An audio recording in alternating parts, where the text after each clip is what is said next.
Good morning সবাই। ময়লা হচ্ছিল তখন ঝাড় দিলাম। চলেছিল বাড়িতে আমার কাছে চলে আসছে। চলেছিল আর দাও না, তুমি ফেলে দাও। Hey guys, welcome back to my channel Sonai Bubai official. তো বন্ধুরা, আমার আবার একটা নতুন ব্লগে তোমাদের অনেক অনেক স্বাগত জানাই। তো চলো আজকের দিনটা শুরু করা যাক। আজকের ব্লগটা কিন্তু অনেক ফাটাফাটি আর মজাদার একটা ব্লগ। তো বন্ধুরা, আজকের ব্লগটা একটু মিস করতে না চাইলে কেউ কিন্তু স্কিপ করে দেখো না ভিডিওটা। তো চলো পুরোটা দেখে নাও আর দেখে নাও ফাটাফাটি ব্লগ। যে এখন তোমাদের দাদাভাইকে রোল বানিয়ে দিয়েছি, আর আমি হচ্ছে চিড়ে ভাজা খাবো। রোল খাবো না, গ্যাস হচ্ছে। ওই ডিমের কিছু খাবো না, চিড়ে ভাজা খাবো। আর বাবার জন্য যে রুটি, রাতে রুটি খাবে। এই যে রুটি তৈরি করলাম, এখন রুটি হয়ে গেছে। আর এখানে এখন করবো এই যে কালকের জন্য আমার চাল ভিজানো, কারণ কালকে পুজো রয়েছে, শীতলা পুজো, তাই জন্য ভাজা ভুজি ডাল চচ্চড়ি এই সমস্ত হবে। তো এখন সেগুলো কাটাকুটি করে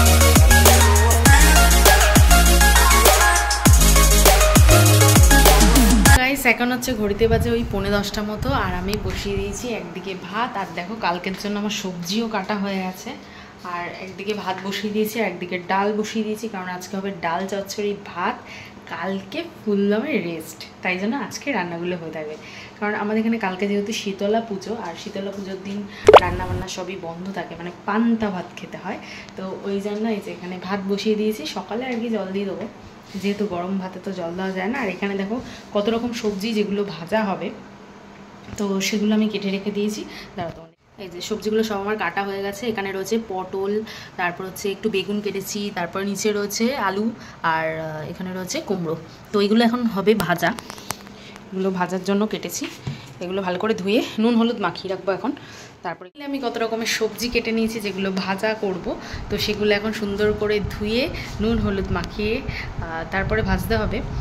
আর ওদিকে ভাতটা প্রায় ফুটে এসছে, তো একটু শক্ত শক্তই নামাবো, কারণ কালকে খেতে খেতে তো সারা মানে দুপুর হয়ে যাবে। তারপর রাতের বেলা এখানে ভোগ প্রসাদ খাওয়াবে। দেখি এখন কত দূর হয়েছে। আর তোমাদের দাদাভাইকে তো সন্ধ্যেবেলায় দেখলে একটা রোল বানিয়ে দিলাম, সেটা খেয়ে দিয়ে বেরিয়ে গেছে। আর এদিকে শ্বশুরমশাইও বাড়ি নেই, একটু দরকারে বেরিয়েছে। তো চলো আমি ঝটপট করে এখন এগুলো ভাজার জন্য রেডি করি, তারপর আবার। ভাতটা আমার হয়ে এসছে, এখন ভাতটা নামিয়ে নেবো। অনেকটা চাল, ভাবছি এখন কিভাবে নাও। আমার শাশুড়িরা তো আজকে গেছে বৃন্দাবন, তো একটু আগে ফোন করলো। এখন মারা বর্ধমানে রয়েছে, এখন পৌঁছাতে অনেক দেরি আছে, সবে বর্ধমান। তো এখানে দেখো আমার নুন হলুদ মাখানো হয়ে গেছে। বেগুন, পটল, তারপর হচ্ছে এখানে রয়েছে কুমড়ো, আর এই যে এখানে রয়েছে আলু। এগুলোকে সব আমার নুন হলুদ মাখানো হয়ে গেছে। আর ডালটা এখানে সিটি হচ্ছে, ওটা সিদ্ধ হয়ে গেলে ডালটা চচ্চড়ি হবে। ভাজা মশলা দিয়ে আর গোলমরিচ দিয়ে অসাধারণ লাগে খেতে। ভাজাভুজিগুলো বসিয়েছি, তো কতদূর কী হলো চলো তোমাদের একটু দেখাই। এই যে কড়াই এখানে হচ্ছে তেল, তো এখানে এখন তেলটা দিয়ে দিয়েছি। এখানে হচ্ছে আলু ভাজাটা বসাবো।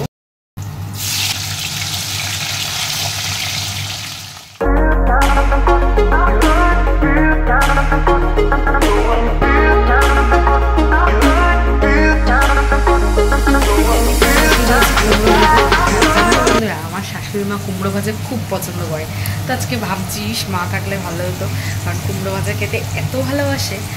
আর কুমড়ো থাকলেই আমি এর জন্য ভাজা করে দিই, মানে কুমড়োর তরকারি, কুমড়ো ভাজা, মানে কুমড়োর আইটেমটা ওনার ভীষণ। এখানে তো ভাজাভাজি চলছে, এখানে দেখো অনেক কিছু, এখানে ভাজাভাজি অলমোস্ট ডান হয়েও গেছে। এটা পটল ভাজা, এখানে কুমড়ো ভাজা, এখানে রয়েছে বেগুন ভাজা, এখানে রয়েছে আলু ভাজা, আরও আলু ভাজা কড়াই হচ্ছে, এখনও হয়ে ওঠেনি। আর এই পাশে বসিয়ে দিয়েছি সব থেকে আমার ইন্টারেস্টিং জিনিস, কী বলো তো, ডাল চচ্চড়ি। তো এটা দিয়ে খেতে না ভীষণ ভালো লাগে। এখানে ডাল চচ্চড়িটা বসিয়ে দিয়েছি। আর দেখো কীভাবে করছি আমি ডাল চচ্চড়িটা, অনেকটা টাইম লাগে কিন্তু খেতে প্রচণ্ড টেস্টি হয়। তো যারা যারা খেয়েছো তারা জানো ডাল চচ্চড়িটা কত সুন্দর খেতে লাগে। তো যারা যারা ডাল চচ্চড়ি খেয়েছো তারা কিন্তু অবশ্যই কমেন্ট বক্সে কমেন্ট করো তোমাদের কেমন লাগে। আমার তো ভীষণ ভালো লাগে। এই যে এই পাশে বসিয়ে দিয়েছি, তো এটা বেশি মানে জোরে আছে দেওয়া যাবে না, আবার একদম কম আছেও না, মানে মিডিয়াম ডিমে আছে করতে হবে। আর অনেকটা টাইম লাগে, তারভাবে ঘাটছি যাতে জিনিসটা গলে যায়। তো ভীষণ ফাটে, সাবধানে করতে হবে, অনেকটা টাইমও লাগবে।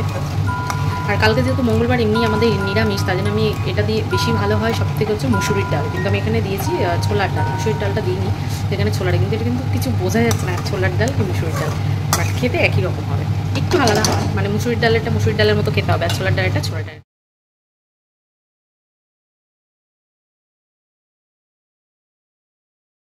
তো এখন হচ্ছে বন্ধুরা ঘড়িতে বাজে রাত্রির 11টা। তো ডাল চচ্চড়ি হতে হতে বেশ আমাদের অনেকটা টাইম লেগে গেল, আর এগুলো করতে একটু টাইম লাগে।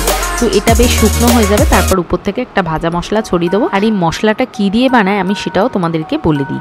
এটা হলো গোটা জিরে শুকনো খোলায় ভাজতে হবে, আর গোটা ধনে শুকনো খোলায় ভাজতে হবে, আর গোলমরিচের গুঁড়ো উপর দিয়ে ছড়িয়ে দিতে হবে।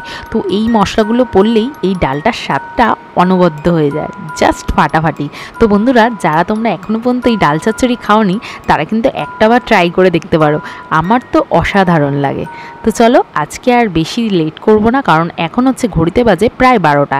আজকে রাত্রির ডিনার করে তাড়াতাড়ি শুয়ে পড়বো, তারপর আবার কালকে দেখা হচ্ছে। তো বন্ধুরা, পরের দিন আমি বেশ সকাল সকাল ঘুম থেকে উঠে ঘরদোর পরিষ্কার করে আমি এখন চলে এসেছি ছাদে ছাদটা ঝাড় দেবো বলে, কারণ ছাদটা বেশ ময়লা হয়েছে। তো চলো ছাদটা এখন তাড়াতাড়ি করে ঝাড় দিয়ে নিই, আর তোমরা পুরো ভিডিওটা দেখতে থাকো। আশা করি আজকের ভিডিওটা তোমাদের খুব খুব ভালো লাগবে। বন্ধুরা, তো সকাল সকাল ঘুম থেকে উঠে দেখো একজন কি করছে। আমি এখন গেছিলাম ঝাড় দিতে, ঝাড় দিয়ে দিয়েছি, আর এখন তার উপরে কি করছো তুমি? হ্যাঁ, কি করছো? আমি তো ঝাড় দিয়ে দিলাম, শুধু ময়লাগুলো একটু ফেলে দাও। দুকোনা একটুখানি ময়লা জড়ো করা রয়েছে, এইটুকুনি আগের দিন আমি ফেলেছি, ওকে বলছি একটুখানি ফেলে দে, কিছুতেই ফেলবে না, এমন বদমাশ। এই যে কী করছিলে তুমি এতক্ষণ? আমাকে দেখে চলে যাচ্ছে, দেখেছো? আর একটুখানি ফেলে দাও না, এই যে নোংরাগুলো এখানে জড়ো করা রয়েছে, বললাম একটুখানি ফেলে দিতে, দেবে না, ওটা আমাকেই করতে হবে না। এই যে কয়দিন ধরে ছাদটা ভীষণ ময়লা হচ্ছিল, তো এখন ঝাড় দিলাম। চলে যাচ্ছে, চলে এসেছিল তো। আর দাও না, তুমি ফেলে দাও, ফেলে দাও। এবার প্রেস্টিজ বোধ কাজ করছে, এবারে হয়তো ফেলবে। যতক্ষণ না ক্যামেরাটা নিয়ে এসেছিলাম ততক্ষণ বলছে তুমি ভালো। যে ক্যামেরাটা নিয়ে এসছি এখন বলছে হ্যাঁ দাঁড়াও ফেলছি। বন্ধুরা, শেষমেশ আমি সাকসেস, এই যে করছে। আগের দিন আমি করেছিলাম, সেটা যদিও ভিডিও করিনি। বাহ, গুড শট। দেখো আমি কষ্ট করে ঝাড় দিলাম, আরও হচ্ছে ময়লাগুলো ফেলছে। এই না হলে আমার বর। হ্যাঁ, কায়দা দেখেছো? সেই কায়দা।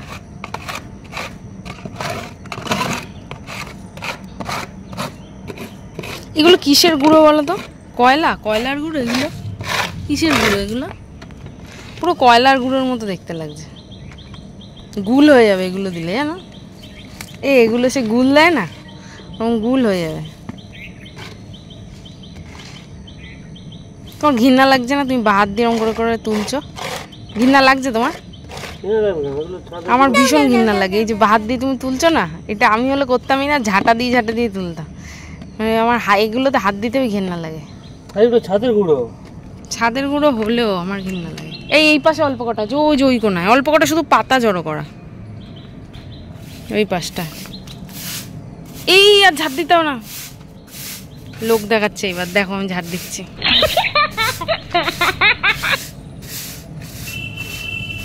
আর ওই কোনায় চাবড়া হয়ে আছে, ওটা তুলতে পারবা? মাস্ক পরে আসো না কেন তুমি? এক্ষুনি হ্যাঁসো। হ্যাঁ, ওর ভিতরে হাত দিও না, কি না কি আছে তার নেই ঠিক, ঘ্যাক করে দেবে তখন। ওই পাশে অল্প কটা পাতা জড়ো করা আছে, এগুলো একটু ফেলে দাও, তাহলে হয়ে যাবে। দেখ ওকে। তবে ও এই না হলে মিস্টার শুভদীপ। ও জিও পাগলা, জিও পাগলা।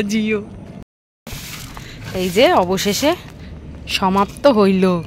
বাবা, এবারে ভালো লাগছে দেখতে, তাই তো? নিট অ্যান্ড ক্লিন লাগছে। এবার ঝাড় দেওয়া প্রকল্প চলছে আমাদের এখানে। এই যে ঝাড় দিচ্ছেন মিস্টার শুভদীপ। স্বচ্ছ ভারত অভিযানে নাম লিখিয়েছেন। এই যে অনেক দিন বলে হয় না, যদিও ঝাড়টা আমি দিয়ে দিয়েছি, আর ময়লাগুলো পড়েছিল সেইটা উনি তুলছে। এই যে সবাই নালে ভাববে তুমি হয়তো ঝাড় দিয়েছো। Thank you. যেই ক্যামেরাটা আনলাম সেই শুরু করলো, তার আগে বলে কি আমি পারবো না, আমি করবো না। যেই ক্যামেরাটা এনেছি তখন বলছে আচ্ছা দাঁড়াও করে দিচ্ছি। লোকে ভালো বলবে, ভালো ছেলে, ভালো ছেলে বলবে, তাই না?